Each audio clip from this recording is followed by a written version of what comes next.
Sapiens rule the world because only they can weave an inter-subjective web of meaning, a web of laws, forces, entities, and spaces that exist purely in their common imagination.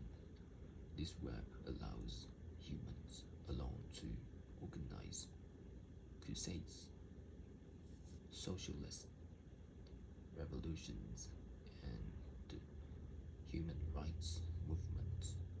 Other animals may also imagine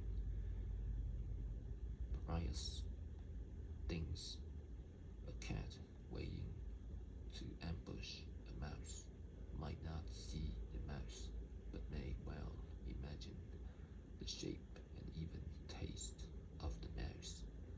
Yet, to the best of our knowledge, cats are able to imagine only things that actually exist in the world.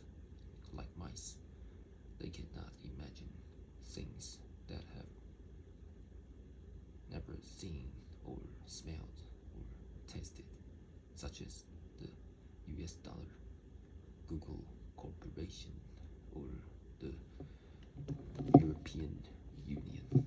Only sapiens can imagine such chimeras. Consequently, whereas cats and other animals are confined to the objective realm and use their communication systems merely to describe reality, sapiens use language to create completely new realities. During the last 70,000 years in the intersubjective realities that sapiens invented became ever more powerful, so that today they dominate the world, while the chimpanzees, the elephants, the Amazon rainforests, and the Arctic glaciers survive the 21st century. This depends on the wishes and decisions of intersubjective entities, such as the European Union and the World Bank entities that exist only in our shared imagination.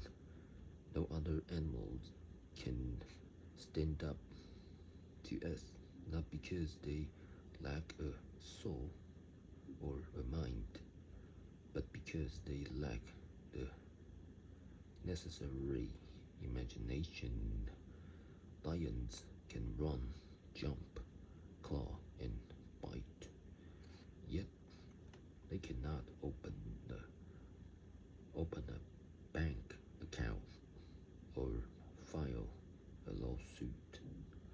And in the 21st century, a banker who knows how to file a lawsuit is far more powerful than the most ferocious lion in the savannah, as well as separating humans from other animals.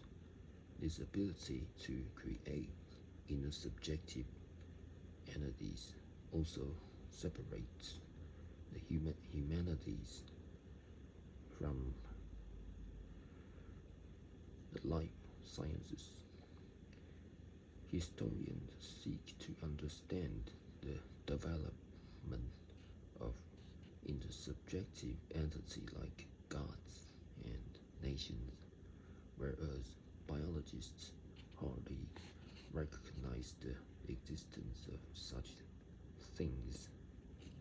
Some believe that if we could only crack the genetic genetic code and map every neuron in the brain.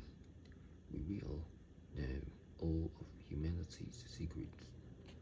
After all, if humans have no soul, and if thoughts, emotions, and sensations are just biochemical algorithms, why can't biology account for all the vagaries of human societies? From this perspective, the Crusades were territorial disputes shaped by evolutionary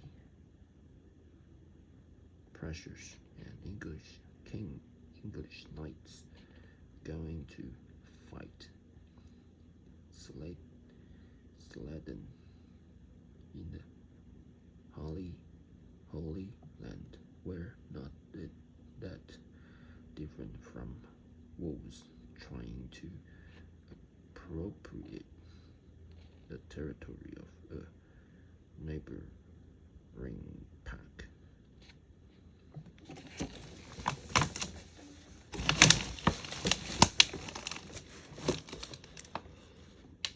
The humanities, in contrast, emphasize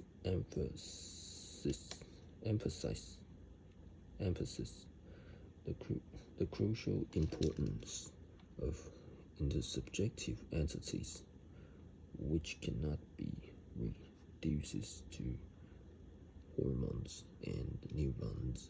To think historically means to ascribe real power to the contents of our imaginary stories. Of course, historians don't ignore objective factors such as climate change and genetic mutations, but they give much greater importance to the stories people invent and believe. North Korea,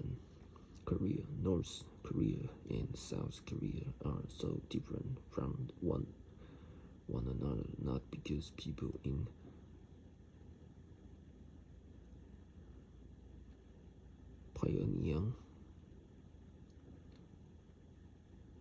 Pyongyang have different genes to people in Seoul. Pyongyang have different genes to people in Seoul, or because the north is colder and more mountainous, is because the north is dominated by very different fictions.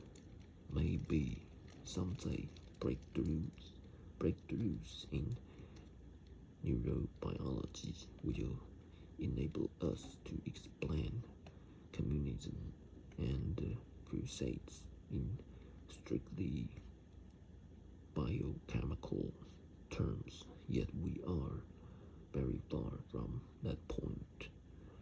During the 21st century, the border between history and biology is likely to blur, not because we will discover biological explanations for historical events, but rather because ideological fictions will rewrite DNA strains, political and economic